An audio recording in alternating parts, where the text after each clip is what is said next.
Support for The Art of Sway and all the other shows on the Marketing Podcast Network is provided by Memento. If you have your own podcast, you know producing it is half the battle. Promoting it is the other half. What if you could upload your episode, video or audio, and have AI pull out the best moments to use in social media promotions? You can with Memento. Upload the video or audio, review the recommended clips, click a couple of buttons, customize the colors and fonts, and hit save. Instant Instagram Reels, YouTube Shorts, Facebook or LinkedIn posts, all with video or audio embedded for dynamic promotions that drive people to the episode. And the AI kicks out show notes, transcripts, and even social media captions. All you do is review and post. Go check it out. MPN listeners can try it for free at bit.ly/MomentoMPN. That's bit.ly, bit.ly/MomentoMPN. Welcome to The Art of Sway, the podcast that uncovers the power of influence and its impact on all areas of our lives. I'm your host, Danielle Wiley. Each week, we'll explore the many facets of influence through candid conversations with industry insiders, from brand marketers to social workers, educators, leaders, and more. Let's dive in. Lorraine Ladish is a lifelong communicator, helping empower women and others to achieve their goals. She is the founder and CEO of Viva 50, a bilingual community that celebrates being 50 plus. She has worked as an editor and social media coordinator for a number of online publications. Lorraine is a content creator and regular contributor to NBC News, HuffPost, AARP, BabyCenter, and Mom.me. She has also contributed to People on Espanol, La Palma of the Palm Beach Post, Purple Clover, Latina Magazine, and Redbook. Her latest book on embracing age was published by Harper Collins in 2017. But most of all, she is a woman, a mom, a wife, a daughter, a sister, a friend, a writer, an entrepreneur, and a yogini. I was introduced to Lorraine by Joanna Voss, one of our amazing guests from season 2. She told me I would love Lorraine and that we would have an amazing conversation, and she was right. Lorraine is an absolute dynamo with the most wonderful energy, a fascinating background, and a really inspirational perspective on life and work. Please enjoy. Well, hi. Thank you so much for joining us today. I was so thrilled to be introduced to you, and I'm excited to have this conversation. I'm excited too. I always get excited for interviews. Me too. It's great to have an excuse to talk about yourself for half an hour or so. So jumping into it, I was doing some research and reading about your story, and you've had a pretty amazing journey from where you started to where you are today. So I'd love if you could share with our listeners just a little bit of background and kind of what your story is and how you came to this career you have now, which is really multifaceted. And I think everyone will find it pretty interesting. But let's set the stage and you can kind of give us the rundown. So that's a little difficult when you're about to turn 60. That's a lot of years. So you have to really summarize, right? The basic thing is that from a very young age, I knew I did not want to have a job. I couldn't. It was like, I don't know, like the worst thing that could ever happen to me was having a 9-to-5 job. And as a college dropout, it was not like I set out to have this specific career. My grandfather and my father are both writers, and my grandfather passed away. Writers, artists, creatives. And from a very young age, I knew I wanted to be a writer. And my dad said, no, you should be a marine biologist. And I didn't listen to him, of course. And here we are. The short of it is that for 4 decades, from the age of 20 more or less, I have been making a living freelancing, also being self-employed, doing different things always with words. So I've translated them. I'm Spanish American, so I speak Spanish, I speak English. And I was at one point Cindy Crawford's interpreter in Spain. I mean, I've done so many things that's just very hard to but basically I've worked with words. So I interpreted them, I translated them, I edited them, I wrote them. And when I lost everything in 2008 after moving from Spain to the United States at 40, I think I was 41 with my now ex-husband and my 2 little kids. I was a late mom.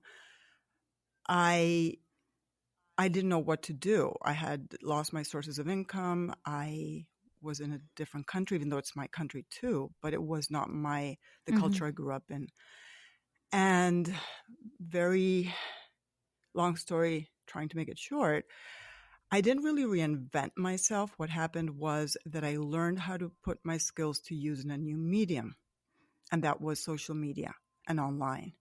So basically at 60 years old almost, I've been making a living full time as an influencer. That does not only involve being on Instagram, that is my writing, my picture taking with my husband. He's my second and hopefully last husband.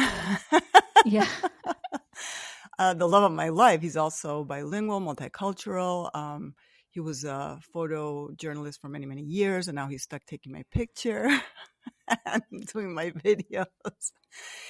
And so for 10 years, when I turned 50, I launched Viva50.com, which is a platform in English and Spanish. And I thought I was going to inspire women over 50 to live their best lives. But as social media started gaining traction, and I always open an account on any social media platform that arises that could be the next big thing, just in case. And Instagram started gaining traction. It turned out that a lot of brands and sponsors were not so much interested in Viva 50, they were interested in Lorraine. And that surprised me a lot. But it took me from, oh, well, what do I do now? I have to pivot. I have to learn, how to be that person. And I did. And then, so when I see younger people complaining that they're too old to start on YouTube or do this or that, I'm like, dude, I was telecommuting when I was 20-some in Spain, when there was no internet. There was hardly faxes or any of that. We didn't have cell phones. And I figured out how to telecommute and be a freelancer and make it work for all these years, all these decades. So if I was able to do that, you can too. So just going back, because you said this all kind of started in 2008 when you were at a super low point, but having been in this industry for a very long time myself, like I know what people weren't even using the term social media really in 2008. No. There wasn't an Instagram. There were blogs and Twitter. People were not really monetizing those. I mean, I remember being at a conference in 2006 and they announced banner ads for blogs, and it was very controversial and made people very, very angry. So, I mean, 2008 is very, very early to start a career in this, because it wasn't really a career for anyone at that point. Well, it wasn't a career for anyone who didn't know what was going on. So it was the year that I feel, 2009 especially, 2010, where things exploded. So I am a journalist by trade. I'm everything by trade. I'm an interpreter by trade. I did not study for any of that. Yoga instructor, right? Yoga instructor, but that is something I studied for. Yeah. But all the rest of it, I'm self-taught. And so the thing was that when I came from Spain, I was a published author. I have 18 books published by traditional trade publishers. And it's not something I advertise a lot because I live in the now. I don't live on my past glories. I don't think my best days are over. So sometimes I forget that I'm a published author. And I don't know if I have a book on me right now. But anyway, the point was that I came from Spain being a published author. I was teaching writing. I was an interpreter. I was writing my books. I was very happy about that. And when I got to the States, I was like, oh my goodness, what the heck am I going to do? And I reached out to the Palm Beach Post, and they interviewed me as an author in their Latino section, in their Hispanic section. And then the photographer told me, oh, they need people to run their Spanish site. So I offered myself as a reporter. They told me I only had magazine writing skills. And so they said, oh, you can't, you're a writer. You're probably not going to be able to do this. But the editor, who was much younger than me, gave me an opportunity, and I worked for them for 4 years. And I wrote for them, doing features on local people that in some way had made a contribution to the community. I did a book section. I did a children's section. That made me have a huge network of people that would later on help me to find my voice and work online. So when everything was disintegrating, and newspapers and publishers and all those people did not want my work, or anybody else's for that matter, I didn't know what I was going to do because I didn't have absolutely any skills, like even in bartending or in working retail or any simple job that now my kids can get at the drop of a hat, Yeah. my teen kids. But I couldn't get those. So somehow when the internet started, like I had a blog for a long time. I started a blog in 2006. I didn't really know what I was doing, but I'm a writer. So I'll write on pieces of paper, on blogs, on books, whatever. It doesn't matter. And so I was going to these dance classes. By then I was on food stamps, by the way. I was a single mom with nothing. I had left my now ex-husband after years of trying absolutely everything. I always tell women, try everything, everything, everything. So if you do leave, you will not have any regrets. And so even though I was a single mom on food stamps, I'm the queen of self-care. So I signed up to these dance classes. That seems very, I don't know, like something frivolous, but it was something where I could take my kids. It was a healthy environment. Drinking was just very healthy, networking and dancing. And so there was this young businessman, and he had seen me on Facebook. He's like, "Oh, I saw you were a writer." And I'm like, "Yes." And he said, "Well, I need someone to write something for me." And I was like, "Oh my goodness, I'm going to write again." And there were these blogs for his coupon website. And he was going to pay me, I think it was $15 a pop for 300 or 400 words. But for me, and he said they have to be SEO friendly. And I'm like, what the heck is that? I have no idea. So I made it my business to learn what SEO was. And I started pumping out those blog posts like crazy. Yeah. And of course, it wasn't a lot of money, but it was a lot of money for me at the moment. And to me, in my brain, I was back writing.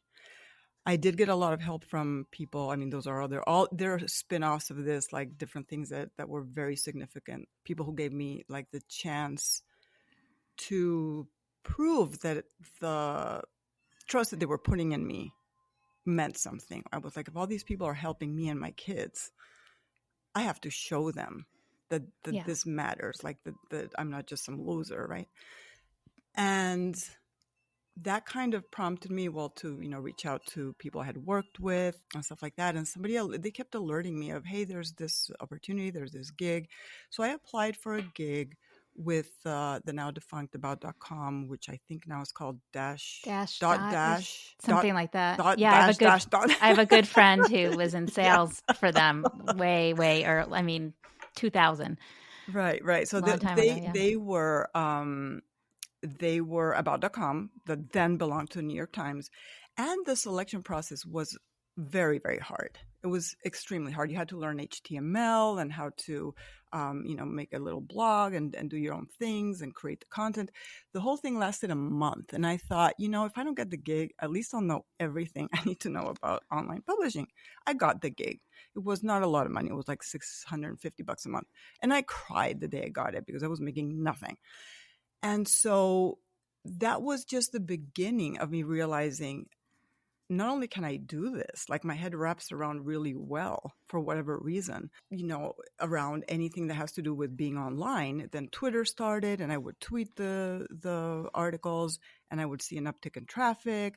And so I started thinking, wow, this actually does work. And, it was before Twitter and all these other platforms started trying to make money and all that. But anyway, so I embrace social media. My brain is made for social media. And maybe it's because I was an interpreter that I was able to, I can listen in one language and speak out the other, that's what an interpreter does, and it's not an effort for me. Yeah. So I was like, wow, I can do this. This is like a third language. And so then I started applying to write freelancing it was also the boom of Hispanic publications. So I could write in Spanish, I could write in English. They were paying really well, like blog posts that were maybe, I think it was $1 a word or so. So that was very far from the $15 for 300 words, right? Yeah. So very fast, I started to just see, oh my goodness, I can do this. There's so much opportunity here. Yeah. And eventually people started reaching out for me to actually manage their publications, their Hispanic publications. So I went from one to another, always as a contractor because I don't like being on payrolls. And I led this Latina Moms publication for 2 years, and I managed to pull of 25 writers or more. And I made the planning calendar, and I knew the budgets. I knew what was going on. I went to conferences and spoke, and networked. And but then when I turned 50, I was like, I was remarrying the love of my life. And I felt in extremely good physical, mental, and emotional shape. I had an eating disorder when I was very young. I've battled depression all my life. I went through a horrible time after my divorce, and here I was at feeling really good. So I thought, I want to go out on my own again, and I just want to do my own publication. But what can I do in the next 5 to 10 years that I will love? Because you probably know this, of course, as a person, when you're creative and you have your own thing, you need to love it so much that you Yeah, will do it even on the days you hate it. exactly. Yeah. Because there's this kind of myth that you're always going to love it. Of course not. But I already know that because I've done that all my life. So I'm like, okay, what can I do where even the bad days are worth it? And the answer was that it was Viva 50. And not many women were publicizing their age, especially not in the Hispanic community. And I just ran with it. And even though a lot of people told me, well, why are you pigeonholing yourself or this and that? I was like, man, it worked. And it worked to the point that when I started Viva 50 10 years ago, I'm really bad at math, so whatever year that was, 9 years ago, I told my husband, I don't know how long this is going to take to monetize. Like I knew, thankfully I launched the site knowing SEO, knowing how to, a lot of things that I see people now having to scramble and fix stuff. I started out with a very, at least a basic understanding of all of that. And I used social media to bring in the traffic. Back then it didn't matter if it was Google or who was bringing the traffic in. And I got gigs pretty fast. I had networked so much that I had a lot of support from a lot of people to launch the site. In less than a year, I had replaced my income as the editor-in-chief for somebody else's website, and I haven't looked back since. I love this. And I love, well, now I'm just thinking about it because I'm this whole season is dedicated and to celebrating women 50 plus because I'm turning 50 this year and I'm excited. I'm excited about it. And I think it's awesome. And I kind of can't get enough content about midlife and optimizing it and just being awesome and feeling better than ever. And I'm just so hungry for that content. And it's so crazy to me to see people who kind of shy away from it and don't share their age. And I'm just wondering why was it so important to you, like the age thing? Well, maybe because I saw, I didn't see myself reflected in anything that was out there. And I was feeling so positive about it. I grew up with my poor father has to listen to this again if he listens to it. But I grew up watching my father. He's 84 now and in pretty good shape considering a few blips he's had with his health. But he complained about his age from the time he turned 30. He's a young dad. He's 24 years older than me. I always told myself, I will never do that. And I didn't. And now that I'm turning 60, it's funny because he's like, well, 60 isn't that great. And also, if I am publicly saying I'm 60, then people are going to realize he can't be 70-something if he's my father. So to me, that was very important because, as I said, I grew up with an eating disorder and hating myself and with a lot of issues that I wish younger people didn't have to go through. And then I thought, I didn't get here and only to spend my older years complaining about getting older. It's just not going to happen. And I'm turning 60 and I still, of course, it's not true that every day is wonderful. And I mean, I have, I've had a rotator cuff injury for a year and a half, but it's also because I do extreme yoga and, I've done things that at one point I was wondering, when am I going to get injured? And boom, there you go. But I've had injuries all my life. So, but because I'm a very active person, I was a fitness instructor when I was young as well. And so I just feel that younger people, especially, okay, this was a revelation that I thought I was reaching, and I did not finish that thought before. I thought I was reaching people my age on Viva 50 or social media. It turns out I was reaching younger people. And so my following is actually, the majority is younger than myself to a large degree. Which is kind of awesome because you're giving them, I mean, blueprint sounds a little bit too scientific, but it's aspirational and you're showing them all the amazing stuff that is to come and that is ahead of them and that it's nothing to kind of be afraid of or to be dragging your feet. Like everyone should be jumping into whatever stage of life they're heading into. I think. Correct.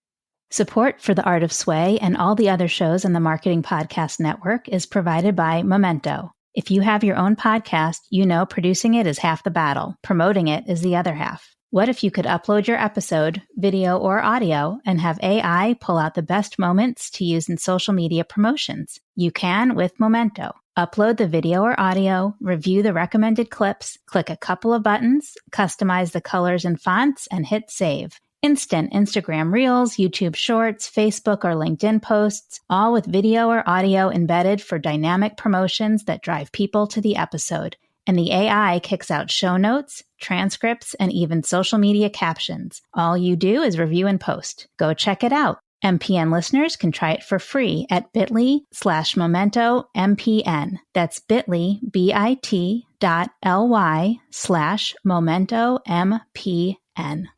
But the thing is that one thing that I super shy away from is you're not going to find me in a lot of midlife groups, to be quite honest, because there's a lot that I don't have in common with people my age and even younger.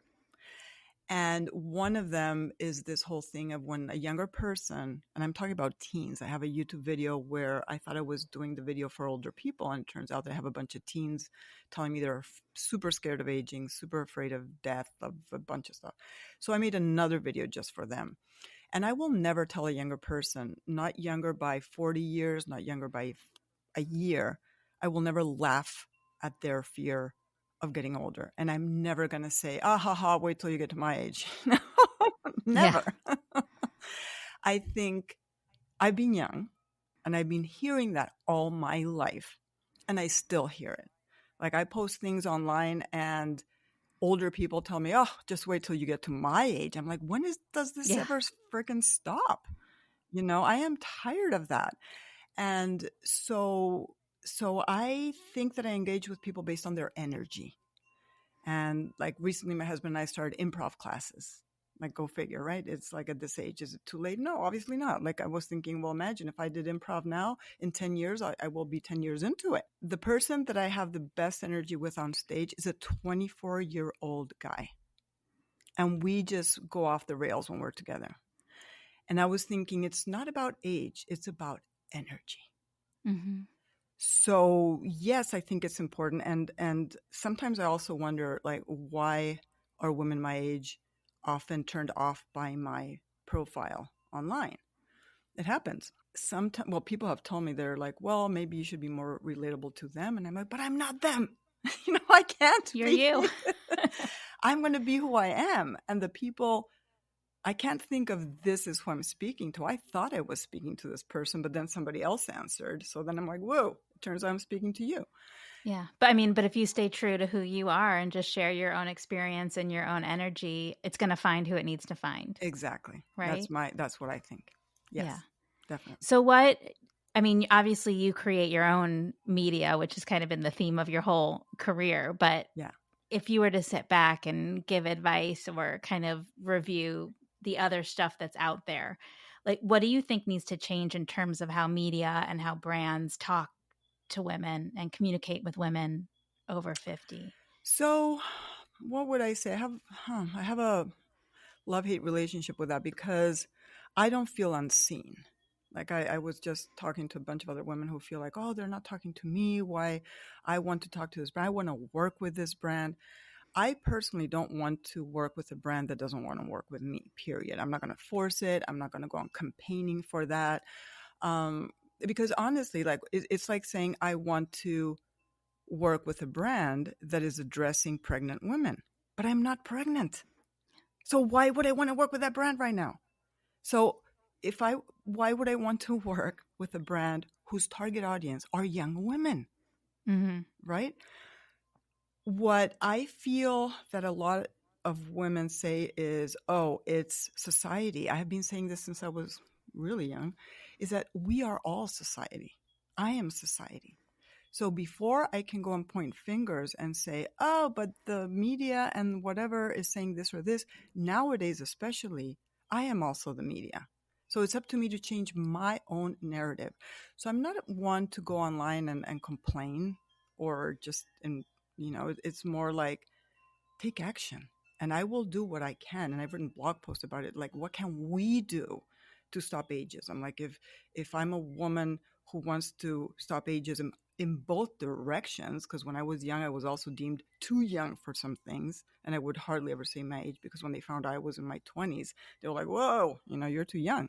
So it goes both ways. Ageism exists on both sides of the spectrum, and young people are not taken seriously often. That's why I adore helping young people. And older people, in my opinion, need to stop bashing young people. Really. So if we all come together in this and don't see it as, oh, me versus them, like I'm competing with young people, or brands need to stop showing young models when they're targeting older women. Well, maybe older women need to stop buying the stuff that is, do something. You're part of the problem if all you do is complain about it. So in any industry, if you embody what you want society to be, I feel there's much more value in that. In terms of for content creators who want to monetize what they do and work with sponsors, which is something that you do, just in terms of the opportunities that are available to you and looking through a lot of the work that you've done, it is kind of stereotypical older. These are not brands who would work with someone younger like AARP, or it's definitely like brands and products who are geared towards women of a certain age. I think that's why you hear some of that complaining is probably a little bit harsh, but some of that criticism, right? Because it's just because I'm 50 plus, just because I'm 60 plus, it's almost like pink washing, right? Like women can use a blue razor. They don't have to use a pink razor. Mm-hmm. And just because I'm turning 50 doesn't mean I suddenly don't want to shop with all the brands I've always shopped with and can only shop with old lady brands now moving forward. Like, do you see the opportunity? Do you see that opportunities are limited because of your age? No. Why do I say no? Because there's a lot of what I do that nobody sees online. So because I'm a fitness instructor, because I'm a yoga teacher, I do a lot of wellness and mobility that nobody sees. So we do not only user-generated content, but also things for health apps, for just things that you're not going to see on my feed. But at the same time, I think when people say that age is only a number, I'm going to tell you this. I can't see. I'm wearing multifocal contacts. I had 20/20 vision at 40-some. At 46 is when I started losing my vision, and I've lost it completely. If age were just a number, I would see perfectly. If age were just a number, I could get pregnant at 60 and have more kids and be okay about it. If age were just a number, I wouldn't have gone through menopause. If age were just a number, I wouldn't have colonoscopies and had a very near, close call with cancer, et cetera, et cetera. So I don't buy that thing that, oh, I am 60 and I feel the same as when I was 20. I don't. It would be silly. It's just biologically not true. I am excited. I am a vibrant person.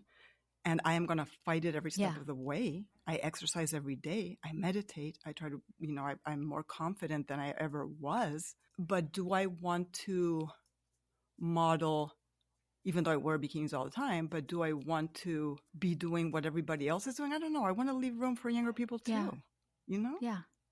Like, what's wrong with addressing colonoscopies, or what's wrong with writing for the AARP, who pay very well, by the way, better than any, I'm not going to mention names, but any other outlet for younger people that are basically, the more qualified you are, the less they want to pay. So I don't see anything particularly wrong about that. I continue to work. I think it's awesome. As I was saying earlier, like as I'm getting older, I'm so hungry for content that addresses the stuff that my body's going through now, that my brain is going through now. Like, to your point, your self doesn't stay the same as you get older. Things change, and there's not enough content out there. I was just curious in terms of content that comes your way. Do you see that a lot of it is kind of targeted to age specific? Well, I'm 60. Is something that What would do Yeah. I think I'm going to get the same opportunities as someone who's 20? That would be ridiculous. But like in terms of makeup, let's say, like obviously women 50 plus have more money than women who are Gen Z. Like we can buy more expensive makeup, we could buy more expensive clothing, there are plenty of products that are not age specific that you could do a great job marketing. I'm just wondering if those come your way because they're not age specific. Does that make sense? So, yes, I have done things with brands that were not necessarily age specific, but I just think that it is more, how would I explain this? Okay, there's another thing that happens though. Because I have not completely embraced my gray hair and I don't have this certain look, like I don't fit in the older looking woman with gray hair. I don't know how to explain it. Well, you don't look like a granny. Not really, because there are a lot of striking women with gray hair. Maybe they're 50, maybe they're 40. Okay, and they get cast. Thank you. In the older, yeah, As of course, touch my grays. But they get cast as the older woman. Right. Okay. So because I don't have that look, I don't get certain opportunities. Okay. So you're seeing there's an opposite. Yes. It's not that. Okay. Sometimes I don't look old enough, or I'm not saying I look young, okay, but I don't have the look that they are after. So I don't get cast for certain things. And I know it because I've applied, because I've tried, because I see it. There is a very prominent women's brand for midlife women that passes me up 99.9% of the time. And I am very much in their age group. So it's not only about age. It's about stereotypes. Yeah. I mean, this is a very deep conversation. And aesthetic. I mean, we have brands all the time where they want a certain aesthetic, like the creator's house has to look a certain way, or they have to have like a certain type of style, and it's not necessarily reflective of who the real market is. It's just what the brand has in mind in terms of this persona that they're going after. Exactly. So I think it's a way deeper conversation than that. And even before the internet, like I remember my Spanish grandfather in Spain, before internet, before any social media, he would complain because he said on TV, why aren't they talking to me? Like in his then 50s, 60s, or what have you. And I'm talking about 50 years ago. And why are they targeting young people who don't have money? This is not new. This has been going on since consumption started. So it's not a new thing. Maybe the way that we can combat that is simply by showing up as who we are. And this is why, like in daily life, I don't think of my age almost ever. But online, I talk about it all the time, to the point that some people tell me I'm annoying. Like, why are you so focused on your age? Hey, I made a whole season for women 50 plus. So talk it up. It does irk some people. Like, why are you talking about 60 when you're still 59? But the point being is that I was telling my husband, the older I get, if I take care of myself and I continue to live the way I do, it's going to be more striking.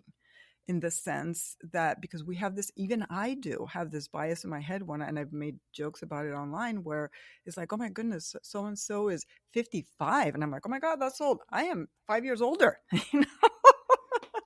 But the image I have in my head of someone that age or my age is different to the image I have of myself or how I conduct myself in daily life. Well, and I think what we grew up with is so different. I mean, you see all the time, like the ages that the women were in Golden Girls when they made that TV show. Like Blanche was 53, I think. Like I think we're aging differently now. Our perception of what it looks like to be older is different now. Like that stuff changes through time, and we haven't necessarily had something to look to that is what we would aspire to.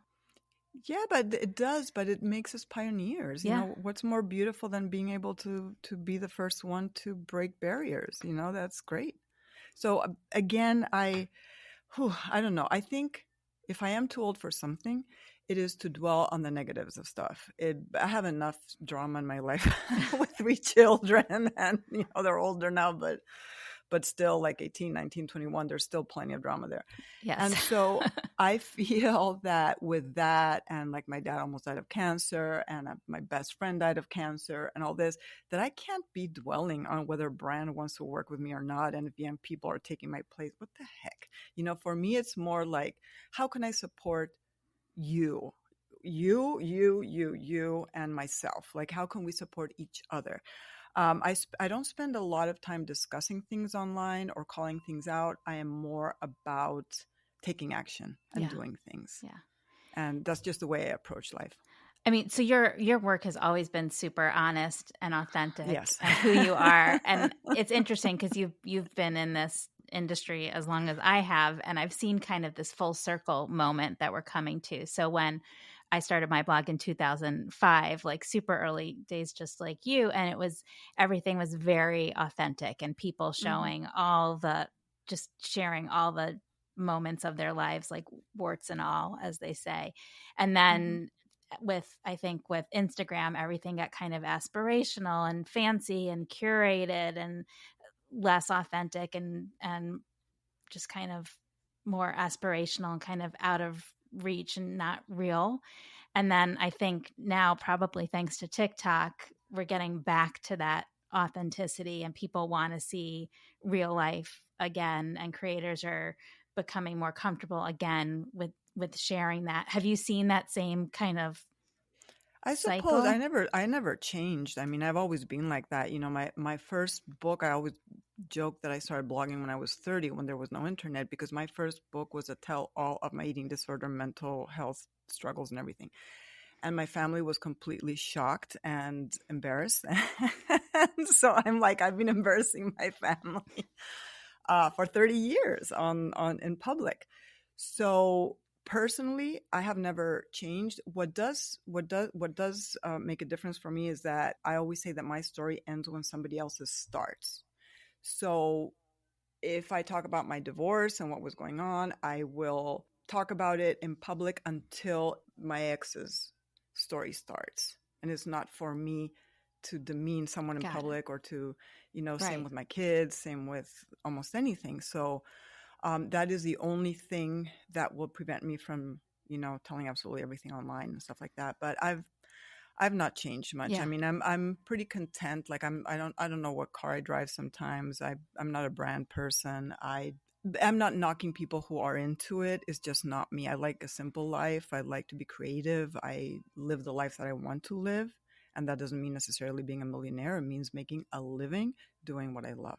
This season, I'm asking all of my guests as a final question to share with me a woman who has had the biggest had a big influence on you in your life, in your career. Just give a shout out to a woman who made a difference for you. Oh my goodness. Well, that would be my agent, Joanna Voss. Who introduced me to you. She's wonderful. Exactly.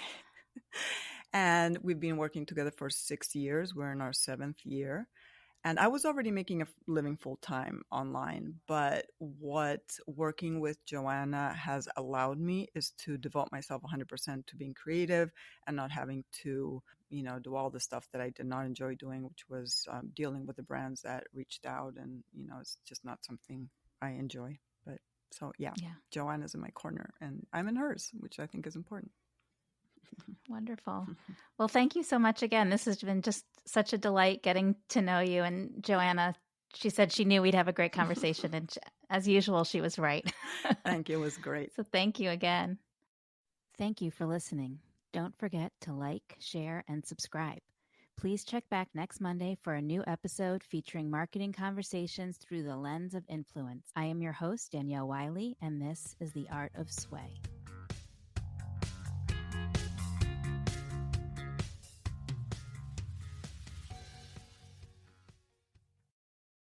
You may know you're listening to this show along the Marketing Podcast Network, but did you know there are other great shows on MPN to help your business? Jonathan Gaby hosts a great podcast called Marketing Distilled. He's the master distiller. Jonathan, tell us what these fine folks are going to get out of listening. On Marketing Distilled, you'll hear from industry experts and me to learn about more marketing things and taking those complex things and distill them down into actionable strategies or tactics. Amazing. Where can people subscribe? You can find the show at Marketing marketingpodcast.net or search for Marketing Distilled wherever you get your podcast. You heard him. Go subscribe. This podcast is heard along the Marketing Podcast Network. For more great marketing podcasts, visit marketingpodcasts.net.